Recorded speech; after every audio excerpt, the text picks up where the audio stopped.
Hello and welcome to Good Bishop, Bad Bishop, the chess podcast that's by the amateurs and for the amateurs. Today is our third and final episode covering the endgame of our example chess game. We left off with a mate in 9, and now we're going to show you exactly how that mate in 9 will work. Andy? Alright, so right here we have the knight move on d8. Which applies a nice check to the king here. Black effectively has three options: king to b8, king to b6, and king to a7. King to b6 and king to a7 both result in a mate in 5 after kb6, qd5, bxf2 check, rxf2, king to a5, etc. And then the same one, king to a7, queen to d5, bishop to attack on f2 and apply check, rook to attack on f2, king to b6, and so on. So the black, of course, assuming that it takes the best possible route, takes king to b8.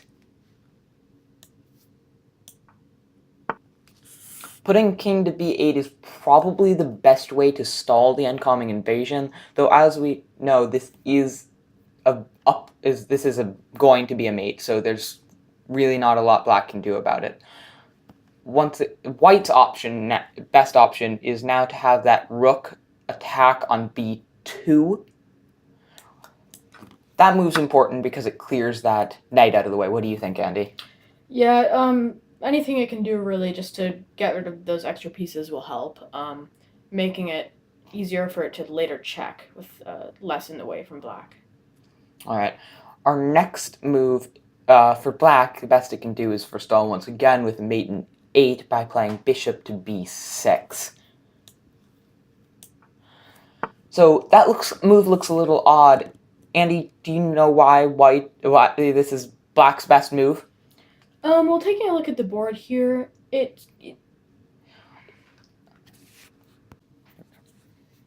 so putting the bishop up here on b6, sort of regrouping there to defend the king, hopefully helping to prevent a mate.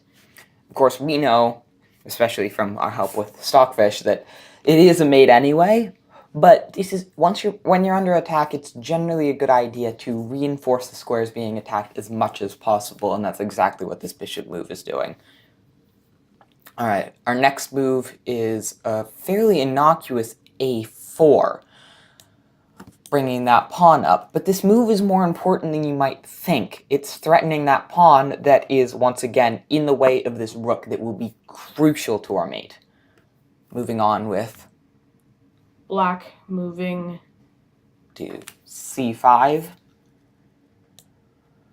So bringing that pawn all the way up, and like we talked about earlier, applying that threat from the bishop to the knight. Also allowing the king to have a little more room to get out because it's fairly confined over there in the corner. So as many squares as it can get to move around more is going to be helpful. Sweet.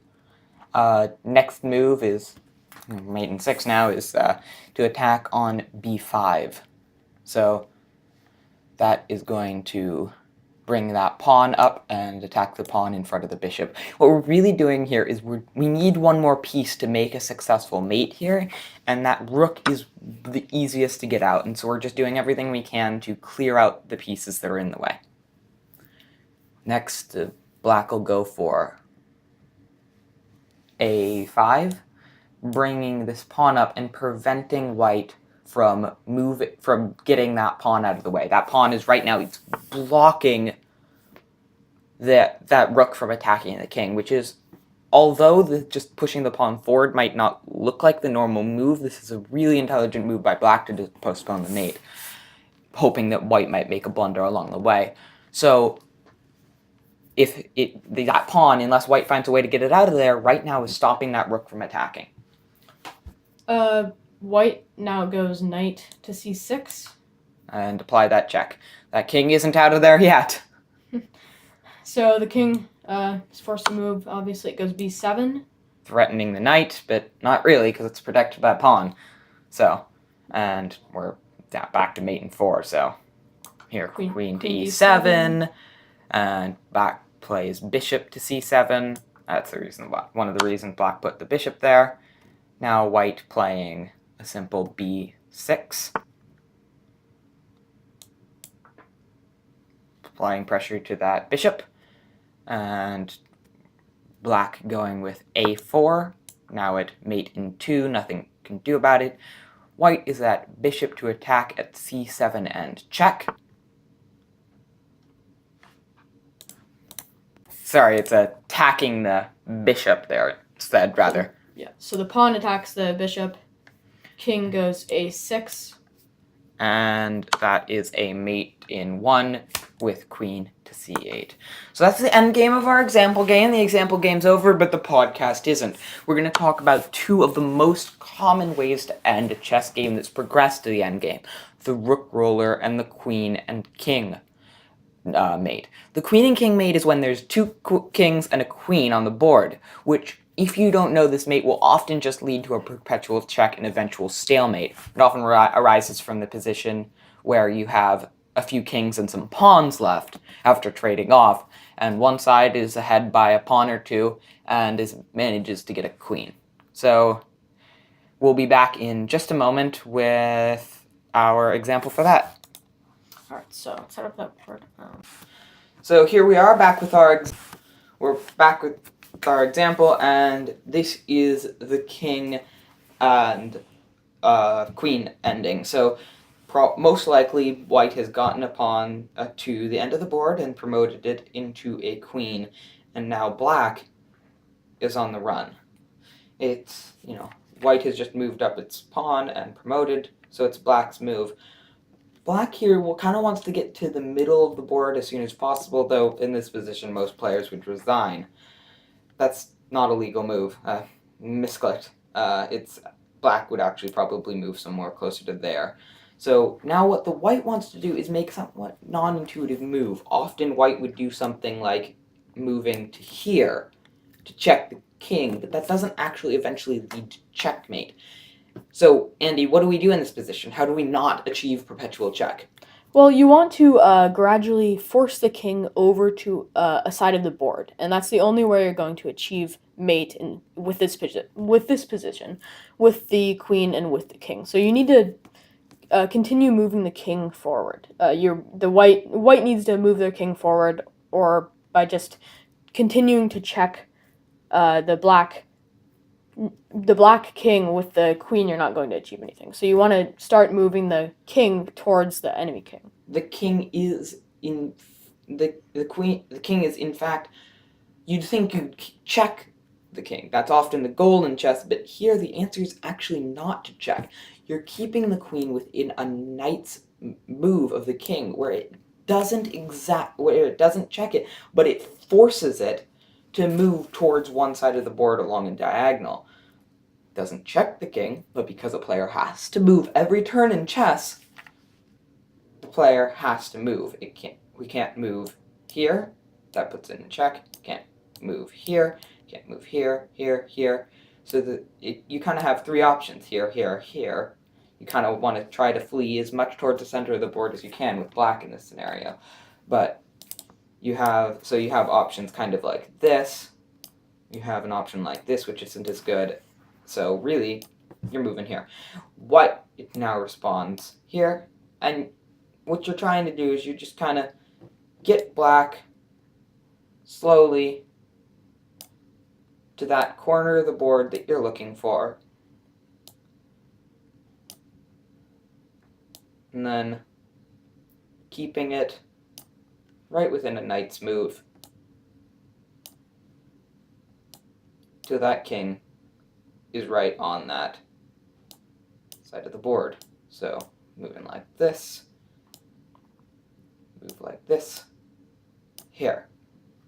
So now at this point, the king is now more or less trapped here. King can maybe move here, and then white will just simply make a queen move to trap it along that row, or column as the case may be, in a different variation of this. So from this point, mate is fairly easy. The first move is a queen to d2, moving this queen in, again, somewhat odd move, but it does guarantee mate in 2, giving the king one option to go here. And then, after that, White moves a king to c3, up here preparing for the mate. Black, once again, only one option, king to a1, and then white, king to b2, checkmate. That is the queen and king checkmate. Back again once in here. Alright, here we are with our rook roller position. White has somehow finagled to get itself into this position, which, although I admit is unlikely, will serve best for the purposes of our example. Andy, could you explain how the rook roller works? So, similar to the king and queen check, you're forcing the king into a back rank, and you're trying to get it trapped so that you can then checkmate it with both rooks. Yeah, so as we know, when the king is in the center of the board, it has 8 possible locations it can move to. Whereas when it's on the side, it only has 5, and when it's in the corner, it has 3. The reason almost all mates involve the king on the side of the board or with a lot of pieces surrounding it is because it's very hard to attack 9 different squares to prevent the king from moving anywhere. And so moving it to the side of the board or surrounding it with its own pieces can really help. So, you begin the mate by just bringing up this rook, not quite to check, but just to trap the king on that side of the board. King doesn't really have any best move here. You just rook again. King is forced here. And then you go rook to here. King is forced here. Rook To goes h7. here. King over here. So rook backs up. King over here. And then checkmate. And that's the rook roller. Really simple. Way more often shows up in beginner games because having the freedom of ability and 2 rooks at the end of the game is kind of hard. But it is one of the easiest checkmates to execute and is, one of the good ones you should have in your toolbox. I think that brings us to the end of our podcast. It's been fun, Andy. Yeah, it has. All right. I really hope you learned something, and if you didn't, I hope you at least found it amusing. Thank you. All right. And Thanks bye. for watching.